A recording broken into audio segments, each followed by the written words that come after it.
Hello, ladies and gentlemen, and welcome back to another top 10 video. Today I'll be doing my top 10 greatest favorite Batman villains. Now, when it comes to superheroes, Batman is up there, my top 3 favorite superheroes of all time, or at least, fictional characters. Right behind him is right behind him is Spider-Man, and then of course there is the Green Hornet as my favorite 3 comic book heroes of all time. And as a result, why Batman's so popular is because of his rogues gallery. It is often hailed that he has the greatest ensemble of villains in the history of superheroes. So as a result, I want to do my top 10 favorites. Now, keep in mind, these are all personal opinions, and and yeah, the personal opinions. There will be some iconic Batman villains that won't be on the list. Now that doesn't mean I consider them bad villains. It's just that they're just not in my top 10. They are great villains, but not villains I'd always look forward to always see, whether it's in comic book stories, TV shows, movies, and most of these, except for one, have had at least an appearance in both TV and film. So let's begin the list. Feel free to write your own opinions in the comments at the end of the video. But kicking off number 10 is actually a villain that still has yet to make an appearance. And that is number 10, the Great White Shark. Now, as we all know, I'm a huge fan of gangster characters. They are always very fun, very great, and overall, this is just a unique gangster character. Now, for those who don't know about this guy's background, the Great White Shark, real name Warren White, was a financial broker until he was sent to court by stealing money from his clients. And because it was Gotham, the courts are quite a joke. So he started bribing the jury, and as a result, was managed to get an insanity plea to avoid hard time. But the judge wasn't going to let him go down, so easily. So as a result, he sent him to Arkham Asylum, and as we know, Arkham is the worst place to serve your time, to be in prison. And as a result, during his time there, people knew he wasn't insane. He was treated differently. An encounter with Killer Croc resulted in having scars across the neck because he was a new fish, so he needed gills. And an encounter with Mr. Freeze, okay, depends on which you hear. It's either Mr. Freeze freezes him, he gets unfrozen, his skin turns white, loses his nose, hair falls out, lips, ears, or it is both Mr. Freeze and a minor villain, Jane Doe. But either way, the origin story is still the same. After spending time in Arkham with suffering a physical deformity and a mental deformity, he becomes the criminal, the Great White Shark, and runs majority of Gotham's rackets from his Arkham cell. Already, the premise of having a sane man be locked up in Arkham and then become insane and a notorious criminal instantly, for me, is an interesting concept. And I absolutely like the idea of it. And he's not sympathetic. And that's the thing. Not all villains need to have a sympathetic backstory, even though the best ones do. Overall, I just love the design and the concept. And he really needs to make a live action appearance. Or at least a cartoon appearance. Now, I highly doubt he's ever going to make a movie appearance. But with the Batwoman TV show, and they've introduced Hush to have his live action debut, I'm very confident that hopefully somewhere in the series, the Great White will be one of the villains to finally, at long last, make a leap from the comics to a different form of adaptation. Now, the Great White Shark has gained a bit of a fan following, and is certainly been requested by, and has been very popular, and he's definitely one of my favorites. But the reason why he's at number 10 is because, unlike the others, they've had some adaptations. They've had other adaptations outside the comics, and that's why they're more popular. Speaking of very popular and iconic villains, and ones I'm going to get real flack for, number 9, Poison Ivy. Real name Pamela Isley. Poison Ivy is a doctor until an accident resulted in her becoming a sort of human hybrid of like a human hybrid plant. Basically, her whole criminal goals is to preserve humanity. To preserve not humanity. Sorry, that's a wrong villain. To preserve the ecosystem, plant life, and she has plant-like powers. But this results in conflicts with Batman because these noble goals result in lots of deaths. Now the character, automatically, this is a unique villain in the Batman Rogues Gallery because A, she's one of the few female villains. If you look at the list, there's very little female villains. You get some here and there, but she's not just one of the few female villains, but she's one to stand on her own and be considered one of the greatest Batman villains of all time.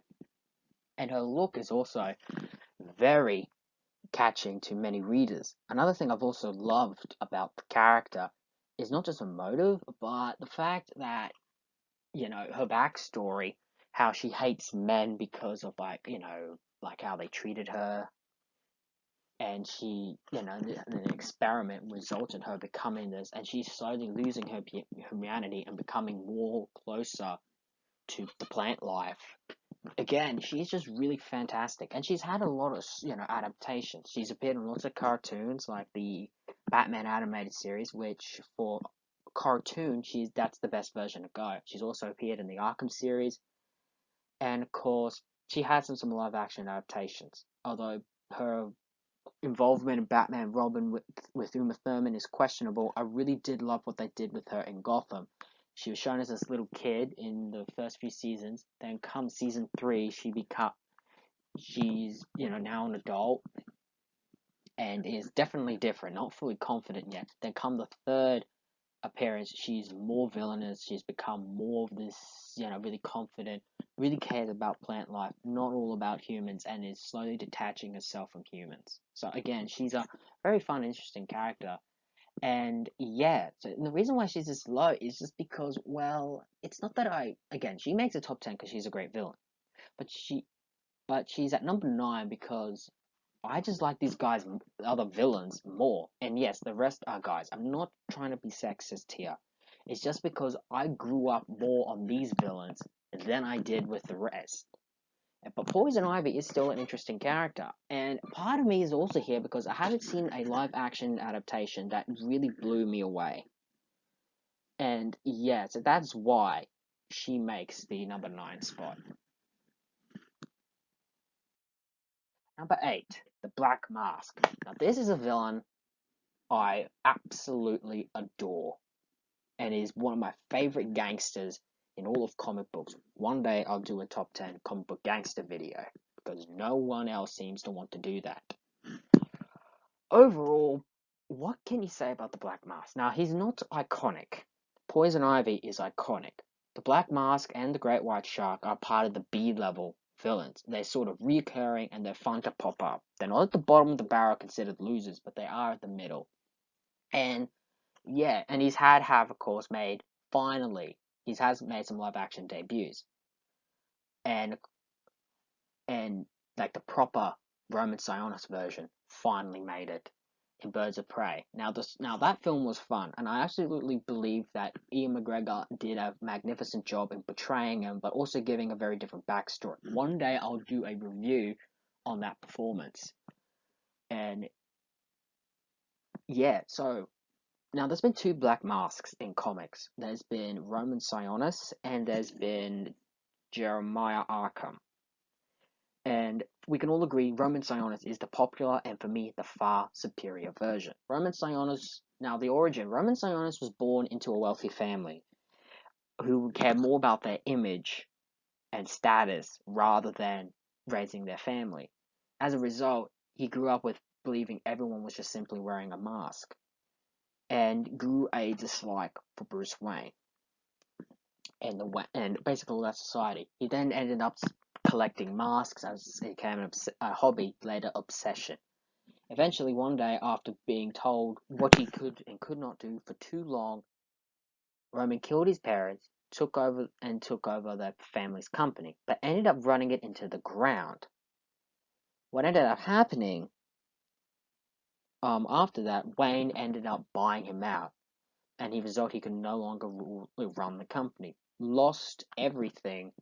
He goes on a revenge spree, but not before he tries to dig up his father's grave in a fit of rage. But what ends up happening, lightning strikes, and what's a bit of the wood from the coffin, he carves into a black mask and wears it. And then as a result, christens himself and becomes the Black Mask. He forms the Gotham gang, the Gotham mob called the TwoFace Society, and basically goes after the board of directors. After an incident with Batman results in his mask being fused to his face, he swears revenge against Batman and Bruce Wayne, and also makes a name for himself in Gotham's underworld. Overall, I just like the visual design of the character, wearing a suit and having that black mask. Now, I would like if they could, in more comics, bring back the face version over the mask version, and I do like the idea that he wears a mask and his mask obsession. And the fact that he's a torturer, I actually kind of like. But again, the reason why he's low is because, well, he's just one of those villains for me that just doesn't seem to get a very good screen adaptation. And I really hope he does. Well, at least not a correction, not screen adaptation, correction, a comic book. Like he doesn't have like the definitive comic that shows the character. I do like, however, he's definitely gaining more respect, and the fact that he's been a main villain just really showed the potential. And I absolutely love the character, his mask obsession, he's his true self when he wears it. He's a notorious crime lord. Again, gangster characters are always my favorite type of villains. They always have been, and this is an absolute. And the reason why it's at number 8 is because he doesn't exactly have. Well, first off, he doesn't have so many great stories. Second, I guess it's because there's another villain that is just so iconic, and I felt they execute him more better than they did with this character. Overall, he's at number 8. Coming in at number 7, Jonathan Crane, better known to the world at large as the Scarecrow. Now, I remember seeing Batman Begins at a very young age, and when I saw this villain, I was asking, who the hell is this guy? And found out the Scarecrow, and since then I've become a fan ever since.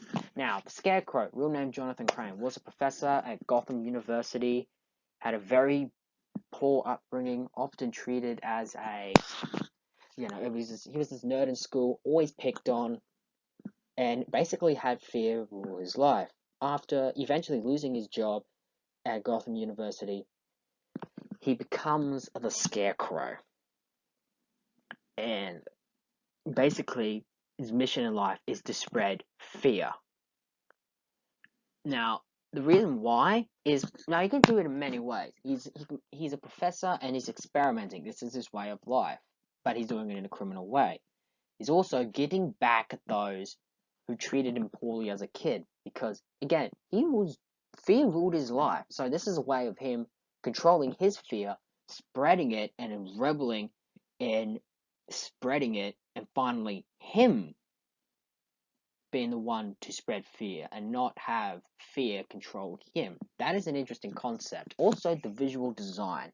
The idea of a scarecrow is, well, if you think about it in hindsight, not really great. Not really visually scary. Not really. But for some reason, the designs, they make it scary and make it very much stand out. Overall, I absolutely adore the Scarecrow.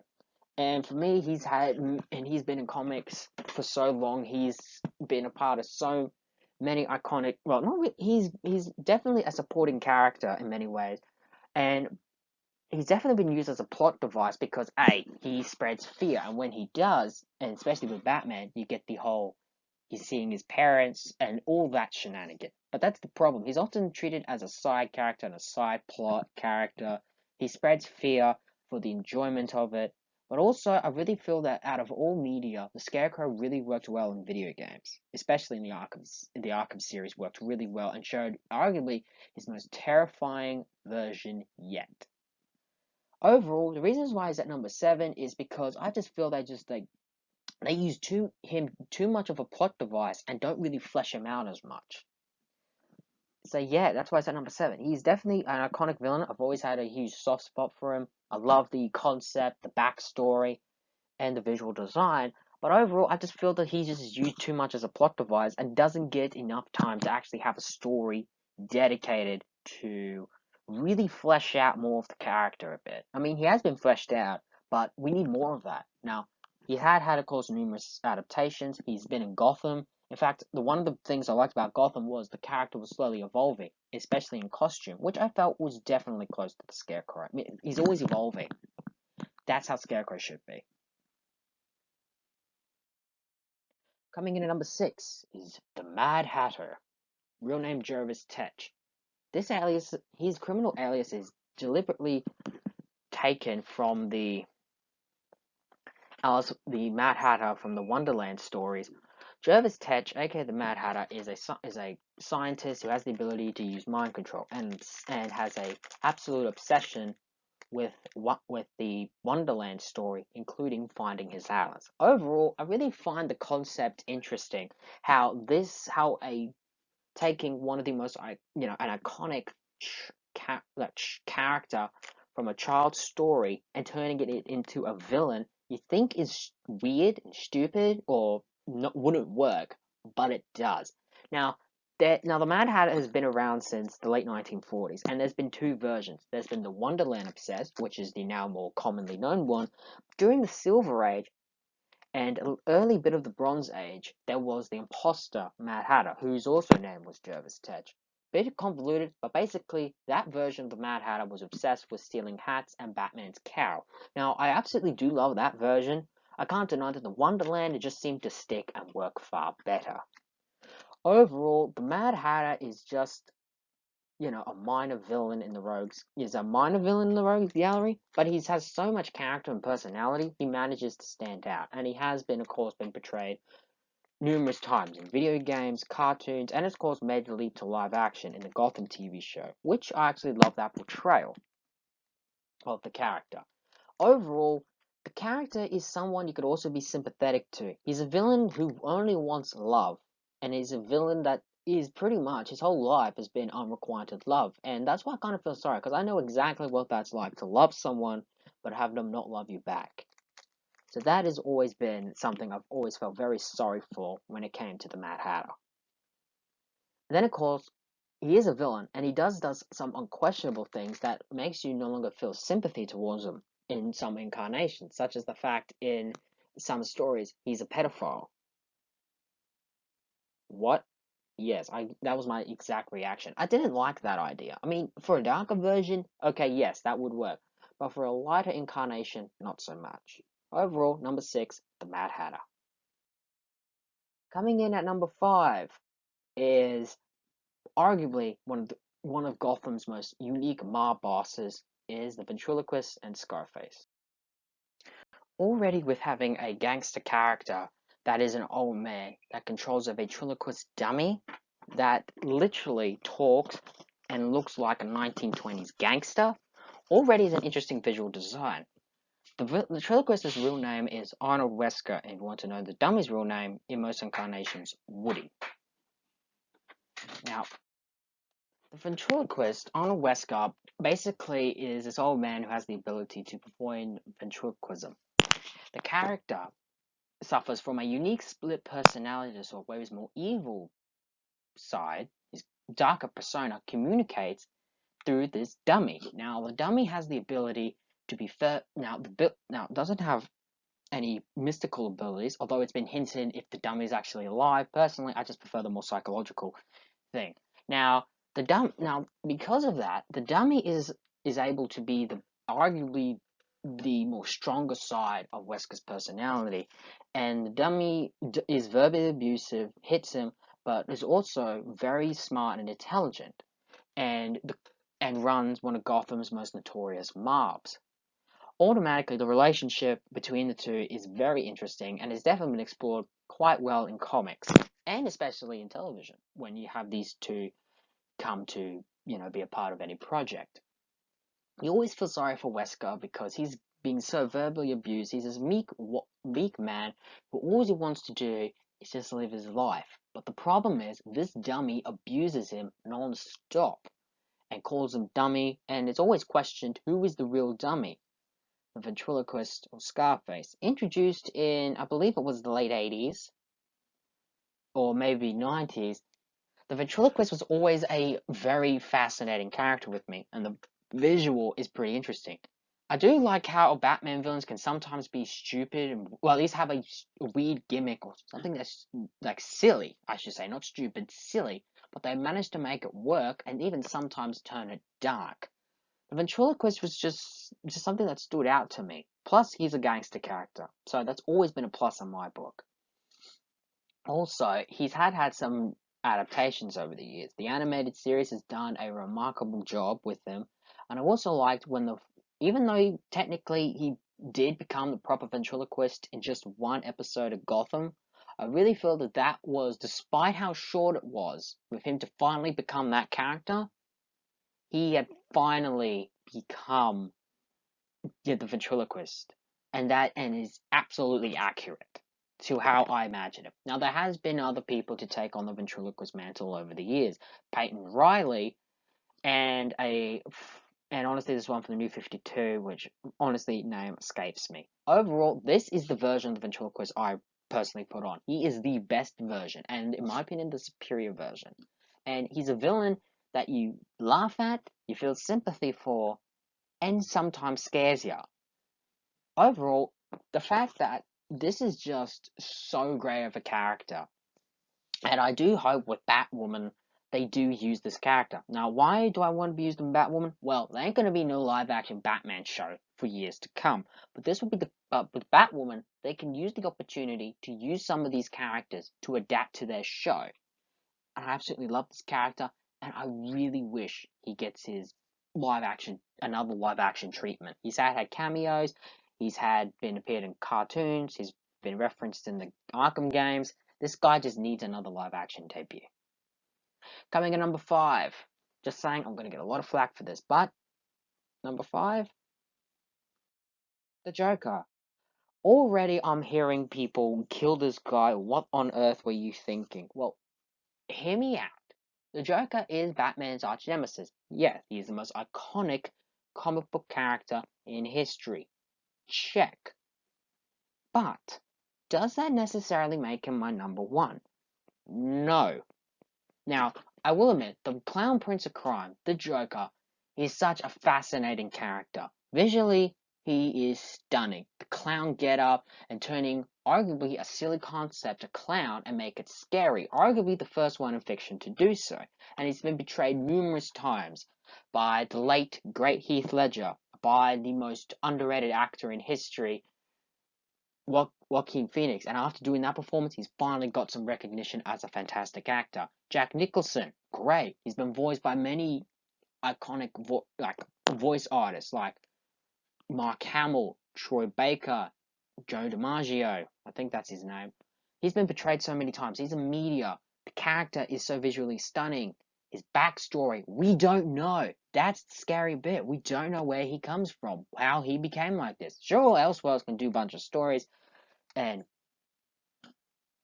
live action adaptations could do different origin stories, but really in the comics he doesn't have a definitive origin. The closest thing we ever do get to an origin story is that he was once the Red Hood and fell into a vat of chemicals and became this, driven mad.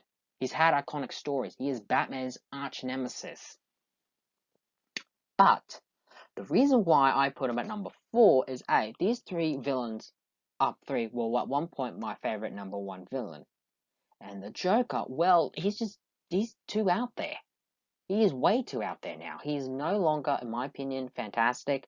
He's no longer great in that sense. But because there's so much, he's been so meteorized, he's just not, he's so out there, I kind of get sick of seeing him. Something I definitely share in common with another YouTuber named Mr. Rose. Now we can both agree we love the Joker. We love the concept. We love the many performances we've gotten of of the character over the years. But truth be told, he's just so out there now. He's everywhere. And because of that, it does water down my love for the character a bit. He is great. He's at number 4 for a reason. He is a fantastic comic book character. But he's just too out there for me. And honestly, he's used so much that the other villains no longer get a chance to be used. Speaking of villains that really need to be used far effectively, well, far more than the Joker, number 3, the Riddler. Real name Edward Nygma, the Prince of Puzzlers and the King of Conundrums. The Riddler is a villain who is a classic narcissist. He does crimes, and at the end of them leaves some kind of puzzle, an enigma, a clue. He leaves a clue, usually in the form of a riddle, hence his name. As a result, he does this because he wants to prove his superiority, and the only person that rivals him on that is the Batman. Automatically, this character just stands out. First off, for many years, he was my favorite. For most of my for my kid days, before I became a teenager, and then I had another villain become my number 1. Overall, the Riddler is just so fascinating of a character. I love the question mark and the riddles, and he's obsessed with being superior, to Batman. He wants to prove that he is the smartest villain in Gotham's history. As a result, he's been one of just the greatest. First off, visually stunning, character concept great. He wants to prove he's smarter, and that drives him insane as Batman keeps defeating him. He wants to make a riddle or a trap that Batman can't escape from, where he has to admit Riddler is smarter. Riddler is definitely a very smart character, and also the personality that usually comes with it. Technically, the traditional Riddler is that he's like an arrogant snug, if really. He believes that he's so smart, he's arrogant to believe that no one can defeat him, no one can guess what he's about to think. And yeah, he has had numerous appearances, with appearing in Gotham by Corey Smith. He's appeared in the Arkham games, Frank Gorshin in the 60s TV show, which was my first introduction to the character, and as a result, that for me would be a soft spot for one of my favorite Riddler portrayals, because that was the first incarnation. And then, of course, Batman Forever by Jim Carrey. Now, I love Jim Carrey, and he is good he's wonderful to watch as the Riddler, but he's definitely not a comic accurate Riddler. Neither is Frank Gorshin, but then again, Frank Gorshin did something different. Riddler only does crimes for the riddles. Crime is no fun to him unless it means outwitting Batman, and that's the game he and Batman will play. The game of finally proving he's smarter. Coming at number 2, and it's a bit ironic, but number 2, TwoFace. Now, just like Riddler, at one point, TwoFace was my favorite Batman villain. Why? Well, first off, he is a gangster. Natural. Well, to be honest, that's how I always view TwoFace. A gangster with a 2 obsession, 50-50 chance, and he's visually stunning. The 2-tone suit, the scar, the coin flip, already that's catchy. But also is his backstory. Harvey Dent, Gotham's district attorney, friends with both Batman and Jim Gordon. One day, a mobster threw acid in half of his face, and already before this, he was already suffering from psychological problems. This incident just made the situation worse, and since then, he has become Two-Face. One of Batman's greatest villains, and arguably one of Batman's many failures, was to save his friend from becoming Two-Face. And basically, his crimes are usually centered around number 2, 50-50 chance, and essentially making a name for himself in Gotham's underworld. Now, I've always loved the character. Visually stunning, he has had so many fantastic stories, he can be written so well, he is so sympathetic, he is so tragic, and just the flipping of the coin is always is always interesting because you don't know what side it's going to land on and how the outcome's going to be, if it's going to be good or bad. Also, just like all the villains on the list, they all share something with Batman, or at least a part of his personality. Riddler shares the Batman's mind. Joker, Batman's complete opposite in every sense. Scarecrow, using fear for the wrong reasons. The Mad Hatter, an obsession, controlling his every move. Black Mask, the mask he wears becomes him. Poison Ivy. I don't really see a much polar opposite on that, but there is. If you know it, please leave it in the comments. Overall, Two-Face is, an incident, a tragedy that he suffers leads him to go down the wrong path. And that's, Batman could have easily gone. He could have gone to be an extreme vigilante, but he chose to hold himself back. Two-Face did not. He went all in. So yeah, that's why he's so great, and he was for many years my favorite Batman villain. But as time has changed and time has moved on, I feel there's one villain that is far superior and my favorite Batman villain. Ladies and gentlemen, drum roll please. Number 1, the Penguin. Now, why do I love this villain? First off, he is another gangster. At least the modern version is. Oswald Cobblepot was born into a wealthy family, bullied as a kid because he did not look, because of the way he looked, both by school and his family. He did not fit in. As a result, when he became an adult, he then inherited his family's fortune. At least this is like the more modern version origin story. As again, the characters tend to change. As if the characters can update itself to the current times, that's how you know a character is going to be fast successful. Anyway, so he adopts the nickname the Penguin that he had as a kid, or in some incarnation he hates the name, doesn't like to be called that. Eventually he becomes, with that family fortune, he jumps into the more seedier of Gotham society and becomes the criminal mastermind and mobster, the Penguin. Now automatically, the character is visually stunning. While others are usually deformed freaks, the Penguin, though he is as short, overweight, does resemble a penguin. He dressed ever sophisticated, and the umbrella gimmicks, the cigarette holder, the monocle, top hat, umbrella, the villainous laugh, already screams comics. And the fact that he's been transformed to be more of a gangster, and that's the version I like. And I like how he's become angry at the world because society, or at least in his youth, didn't accept him for who he was. I also like before he became the monster version, there was the Master Thief version. He does elegant crimes. He loved the thrill of a heist and rebel that people knows he did it but can't prove it. Even though, now I do love that version. I want to point out something.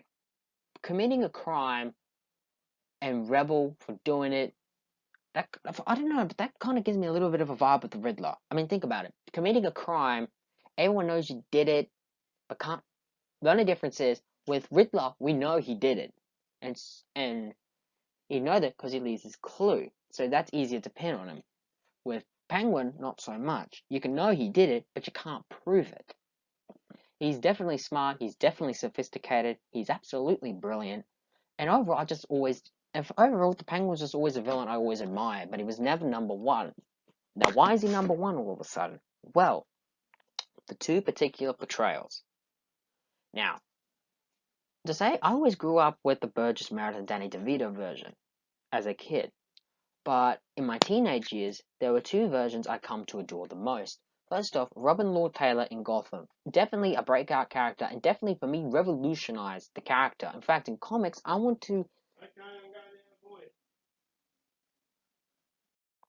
Anyway, in Gotham, I really wish in more modern comics they could adapt the way he looked on the show. In the comics, like the more thin, he looks more bird-like. I wanted them to adapt more of that. But then, of course, there's also the version in the Arkham games with this sort of in the opposite direction. He's still a mobster, he's still a mastermind, but he doesn't look as sophisticated. He looks like a person from the slums rising up. I like the glass monocle bit. Many don't, but I like it. It's definitely different, and you can't deny but someone trying to do something different but stays true to the character. And that tells you how much that people love when they create a new character. Overall, he's just my favorite villain, and who knows, maybe years time, maybe TwoFace can retake the #1 spot, or Riddler, or maybe someone far down the list can finally nab the #1 spot. Again, nothing's always going to be set in stone, but undoubtedly, the Riddler, Two-Face, and Penguin will always be my favorite Batman villains. They'll always be in the top 3. And I have huge love for those characters, but Penguin, it will be my #1, courtesy of Robin Lord Taylor's performance. And I really hope Colin Farrell, because I've always loved the actor. He's done numerous work. I loved him in Fantastic Beasts and Where to Find Him. I really hope he could do I'm confident he could do something really great with the role of the Penguin. Do something different, stay true to the character, and make it his own. Because that's something actors need to know. When you cast in the role of a comic book character, don't worry what we fans are going to think. Try and do something different and make the role your own. That's what Heath Ledger did. That's what Joaquin Phoenix did. And next thing you know, there's going to be so many versions.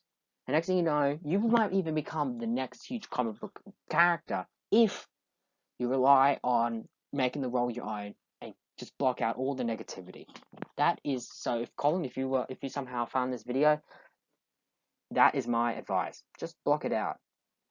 Now, I'm not the kind of person who automatically, if a person's cast in a role, I'll go, great, this is terrible. No, wait until I see the performance, then I'll judge. So, but I will be the person to doubt concerns. But I'm more than willing to be proven wrong. In fact, I always want to be proven wrong because that's always the best way to do these characters.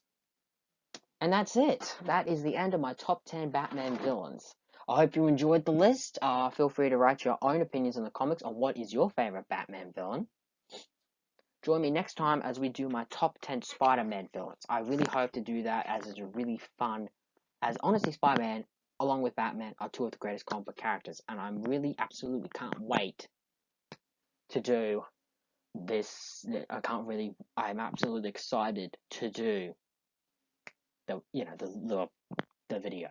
So until then, so long for now, and enjoy the rest of your day.